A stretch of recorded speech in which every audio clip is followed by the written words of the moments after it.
Assalamualaikum warahmatullahi wabarakatuh. Waalaikumsalam warahmatullahi wabarakatuh. Apa kabar anak-anak sekalian? Alhamdulillah luar biasa. Allahu Akbar. Apakah kalian sudah siap untuk mengikuti pelajaran hari ini? Ya. Terima kasih. Sebelumnya rapikan bangkunya dan lihat dalam sorokannya kalau ada sampah silakan buang.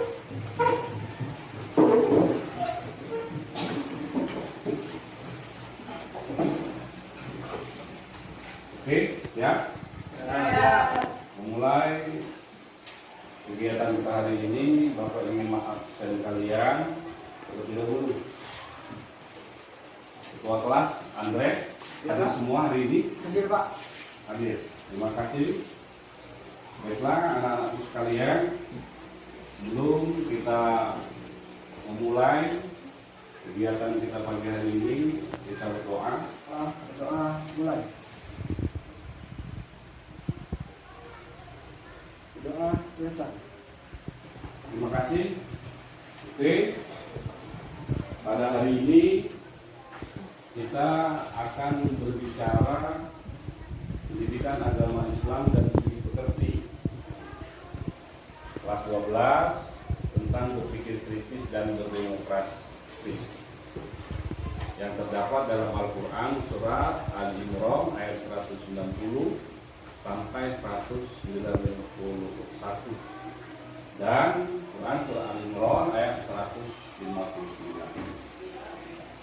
Sebelum Bapak memulai kegiatan hari ini merupakan kompetensi dasar 3.1 menganalisis dan mengevaluasi makna Quran surah Al-Imran ayat 190 sampai 191 dan Quran surah Al-Imran ayat 159. Kemudian yang kedua yaitu 4.1.3 menyajikan keterkaitan antara sikap kritis dengan ciri orang-orang berakal. Adapun tujuan kita belajar hari ini yang pertama yaitu mengidentifikasi hukum bacaan tajwid. Kemudian yang kedua menelaah Quran surat Al-Imran ayat 190 sampai 191 dan Quran surat Al-Imran ayat 159. Sebelum kita memulai pelajaran kita hari ini, anak-anak lihat gambar yang berada di depan ini. Lihat enggak? Ya. Itu ada 4 gambar. Pertama, musyawarah. Ya. Itu ada yang bisa menafsirkan. Saya Pak. Ya silakan, Salma. Baik, gambar itu merupakan gambar seorang anggota DPR tengah bermusyawarah di gedung MPR. Dalam itu dia mengeluarkan pendapat yang disebut sebagai argumen. Sekian, terima kasih. Ya, terima kasih. Ya, silakan. Sebelah mata kedua menunjukkan matahari terbenam. Matahari terbenam adalah suatu fenomena alam yang termasuk salah satu kekuasaan dari Allah Subhanahu Wa Taala bagi orang-orang yang mau berpikir. Jika matahari sudah terbit dari arah barat, maka petanda bahwa kiamat sudah tiba. Ya, terima kasih. Oke, anak-anakku sekalian, selanjutnya kita akan melaksanakan mengidentifikasi hukum bacaan tajwid yang terdapat dalam surat Al-Imran ayat 190 sampai 191 dan surat Al-Imran ayat 159. Nanti Bapak akan menjelaskan, membagi kalian 3 kelompok. Setiap kelompok itu ada anggota inti dan ada anggota ahli. Dan nanti anggota ahli menjelaskan kepada teman-temannya tentang apa yang telah didiskusikan, dan dia harus bertanggung jawab kelompok itu terhadap apa yang Bapak telah tugaskan kepada kalian. Dan kemudian selanjutnya kita juga akan menelaah ya asbabun nuzul, ya, sebab turunnya Al-Quran tersebut. Nah, sebelumnya ini ada alat peraga 3 ya. Nah, ini kelompok A, ada kelompok B, dan ada kelompok C ya. Nah, sesuaikan dengan kelompoknya yang telah Bapak bagikan tadi. Kemudian nanti kelompok menulis anggotanya dan ditempelkan di sudut kanan tugas kalian. Bisa. Nanti Pak kasih waktu 10 menit, itu paling lama. Maka dikerjakan, kemudian selesai, nanti tempelkan akan di tempat setelah kita makan tadi. Ya, silakan.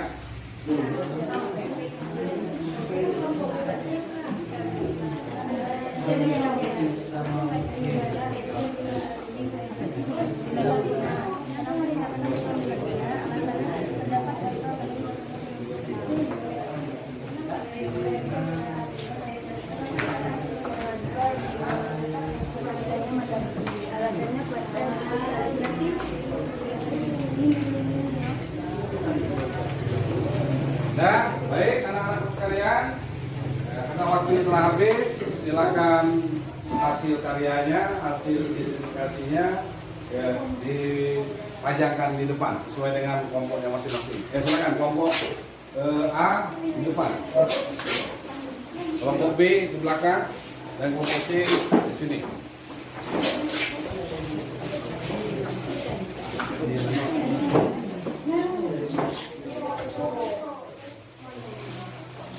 Masing-masing. Selanjutnya dari kelompok A menjelaskan apa yang telah didapatkan melalui diskusi kelompoknya tadi. Silakan. Tim Ahliya, silakan maju ke depan. Benar teman-teman perwakilan, saya perwakilan dari kelompok A ingin menjelaskan hukum-hukum tajwid yang ada di dalam Al-Quran surat Al-Imran ayat 190. Contohnya khalqis samawat, hukumnya idgham samsiyah. Kenapa dikatakan idgham samsiyah? Dikarenakan ada huruf alif, lam ta'rif diikuti dengan huruf sin, maka hukumnya idgham samsiyah. Hukum membacanya dimasukkan atau diidghamkan ke dalam huruf sin, karena huruf alif atau huruf lam ta'rif ini dianggap saja tidak ada. Ya, terima kasih. Assalamualaikum warahmatullahi wabarakatuh. Waalaikumsalam warahmatullahi wabarakatuh. Saya perwakilan dari kelompok B akan menjelaskan hukum bacaan tajwid Quran surah Ali Imran ayat 191. Baiklah, di sini saya akan salah satu lafaznya adalah la ayatin liuli. Hukum bacanya adalah idgham bila guna. Kenapa dikatakan idgham bila guna? Karena terdapat kasroh tanwin bertemu dengan huruf lam.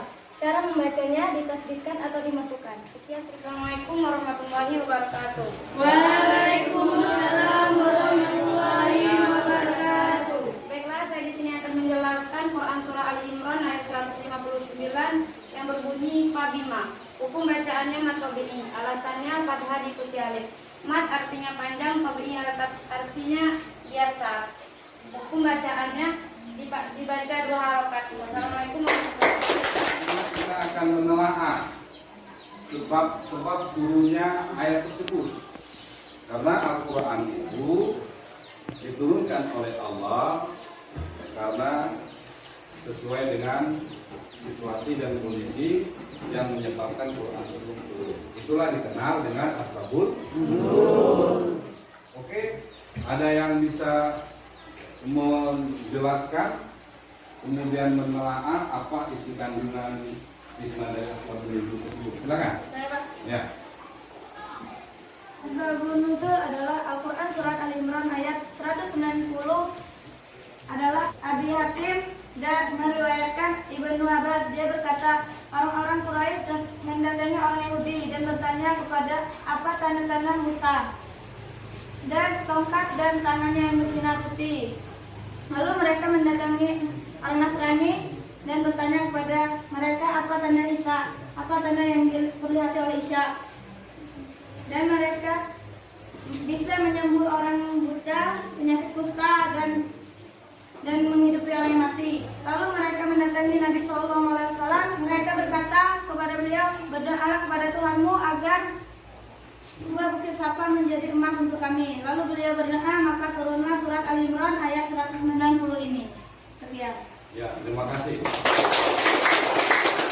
Itu yang disebutkan oleh teman kalian tadi merupakan asbabun nuzul, sebab-sebab turunnya Al-Quran, surat Al-Imran ayat 190 ayat 190. Nah, sekarang coba kita telaah dari asbabun nuzul tersebut. Nah, siapa yang bisa menjelaskan? Saya Ya, silakan. Andre. dari asbabun nuzul tersebut bahwasanya yang dari saya tangkap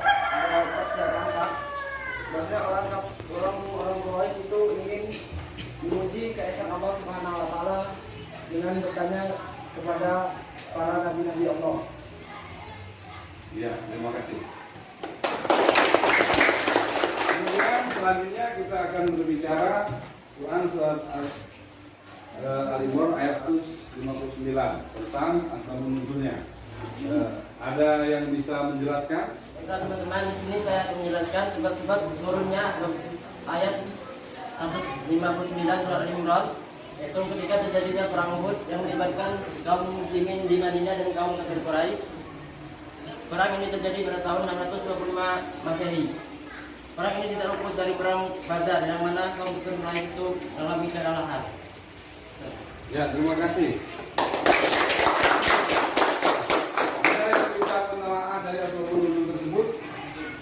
Ya, silakan. Menurut saya dari Quran surah Al-Imran ayat 159 adalah setiap peperangan pasti ada yang menang dan pasti ada yang kalah, dan tidak semua orang itu setia. Buktinya sebagian besar pasukan meninggalkan Rasulullah ketika Rasulullah berada dalam kepungan musuh.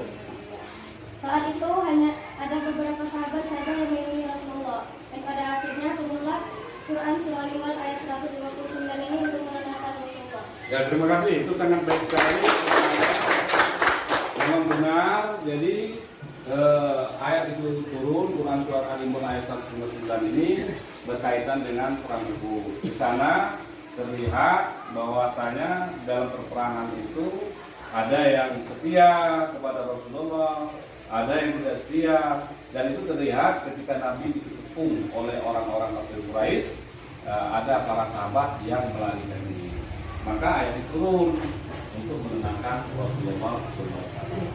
Baik, anak-anak sekalian, karena kalian sudah mengidentifikasi hukum bacaan tajwid dengan baik dan kalian telah jelaskan pada teman-teman kalian, kemudian kalian telah menelaah asbabun nuzulnya, dan itu tolong dipahami dan dipraktekkan dalam kehidupan kita. Kemudian selanjutnya, sebelum Bapak mengakhiri pertemuan ini, kita akan memberikan tugas kepada kalian untuk yang pertama, yaitu kita akan menguraikan, mengidentifikasi makna yang terkandung dalam surat tersebut. Oke? Ada yang mau bertanya? Paham? Paham? Oke. Sebelumnya mau ucapkan terima kasih. Assalamualaikum warahmatullahi wabarakatuh. Waalaikumsalam warahmatullahi wabarakatuh.